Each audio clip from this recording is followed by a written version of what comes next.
touch, I could with just one touch, I could feel my body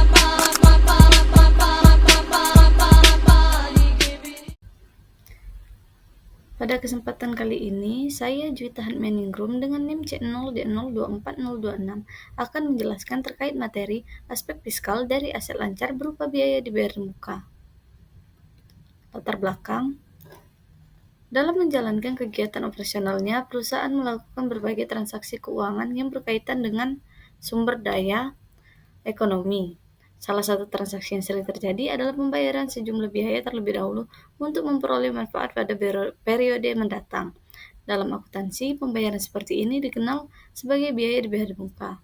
Biaya tersebut pada awalnya dicatat sebagai aset karena manfaat ekonominya belum sepenuhnya digunakan pada periode saat pembayaran dilakukan. Kemudian, secara bertahap dialokasikan sebagai beban sesuai dengan masa manfaatnya. Pengertian biaya dibayar di muka dalam akuntansi. Beban dibayar di muka adalah beban yang dibayar terlebih dahulu untuk suatu periode akuntansi. Dengan demikian, beban yang dibayar di muka bukanlah merupakan beban seluruhnya pada periode tersebut, melainkan sebagai aktiva lancar. Beban dibayar di muka menurut standar akuntansi keuangan yang pertama itu beban dibayar di muka dimaksudkan sebagai beban yang telah terjadi yang akan digunakan untuk aktivitas perusahaan yang akan datang. Selanjutnya yang kedua, beban dibayar di muka yang akan memberikan manfaat untuk beberapa periode kegiatan diklasifikasikan sebagai aset lancar. Jenis-jenis biaya dibayar di muka yang pertama ada biaya sewa dibayar di muka, yang kedua biaya asuransi dibayar di muka, yang ketiga biaya gaji dibayar di muka, yang keempat biaya bunga dibayar di muka, yang kelima pajak penghasilan PPh yang dibayar di muka, dan yang keenam ada pajak pertambahan nilai yang dibayar di muka. Selanjutnya, contoh pencatatan akuntansi dalam atas biaya dibayar di muka. Contoh, PT Meibong pada Juni 2020 membayar premi asuransi dengan tunai untuk 12 bulan senilai 24 juta.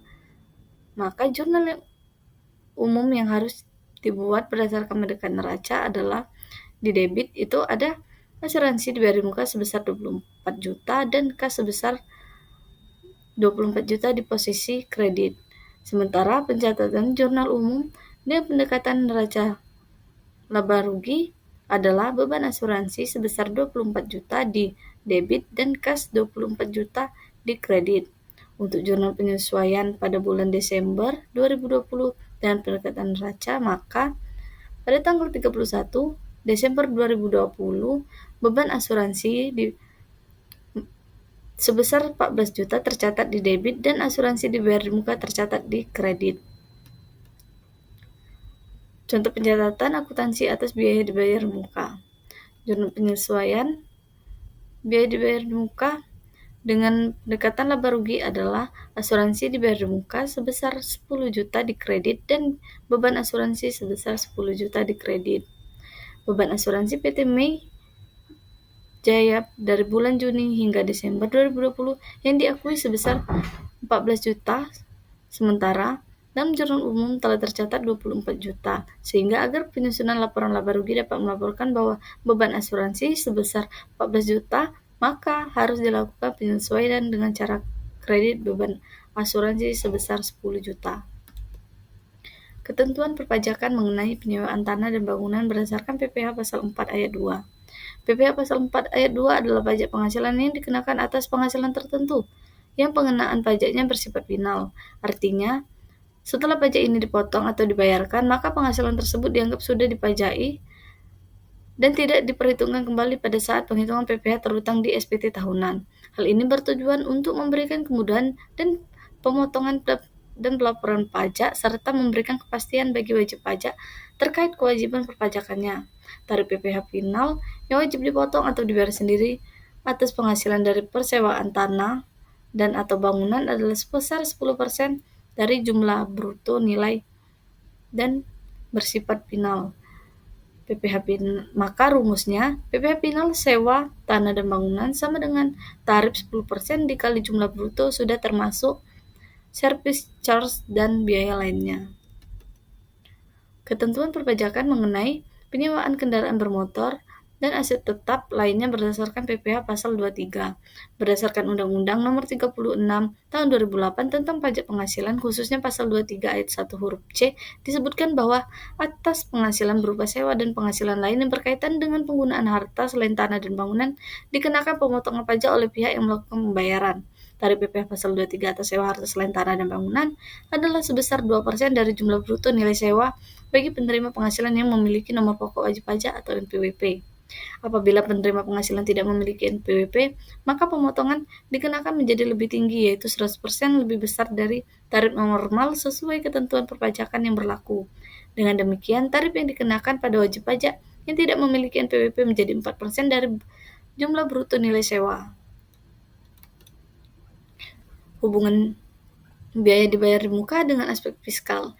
Dalam sistem perpajakan, pengakuan biaya harus mengikuti ketentuan yang diatur dalam Undang-Undang Nomor 36 Tahun 2008 tentang pajak penghasilan atau PPh. Berdasarkan pasal 6 ayat 1 Undang-Undang tersebut, biaya yang dapat dikurangkan dari penghasilan bruto adalah biaya yang secara langsung maupun tidak langsung berkaitan dengan kegiatan usaha untuk mendapatkan, menagih, dan memelihara penghasilan. Oleh karena itu, perlakuan fiskal terhadap biaya dibayar di muka harus memperhatikan apakah biaya tersebut memenuhi syarat sebagai biaya yang dapat dikurangkan dari penghasilan bruto. Kesimpulan, biaya dibayar di muka merupakan pengeluaran yang telah dilakukan perusahaan untuk memperoleh manfaat pada periode yang akan datang. Oleh karena itu, dalam pencatatan akuntansi biaya tersebut tidak langsung diakui sebagai beban, tetapi terlebih dahulu dicatat sebagai aset dan kemudian dialokasikan menjadi beban secara bertahap sesuai dengan masa manfaatnya. Pencatatan ini bertujuan agar laporan keuangan dapat menggambarkan kondisi yang sebenarnya sesuai dengan prinsip akuntansi yang berlaku. Dari sisi perpajakan, transaksi yang berkaitan dengan penyewaan aset memiliki perlakuan pajak yang berbeda tergantung pada jenis yang disewakan. Penyewaan tanah dan bangunan dikenakan PPh pasal 4 ayat 2 yang bersifat final dengan tarif sebesar 10% dan dari jumlah bruto nilai sewa. Sementara itu, penyewaan kendaraan bermotor dan aset tetap lain selain tanah dan bangunan dikenakan PPh pasal 23 dengan tarif 2% dari jumlah bruto nilai sewa bagi yang memiliki NPWP, dan bagi yang tidak memiliki NPWP akan dikenakan tarif 4% atau 100% lebih besar dari tarif normal. Sekian, terima kasih.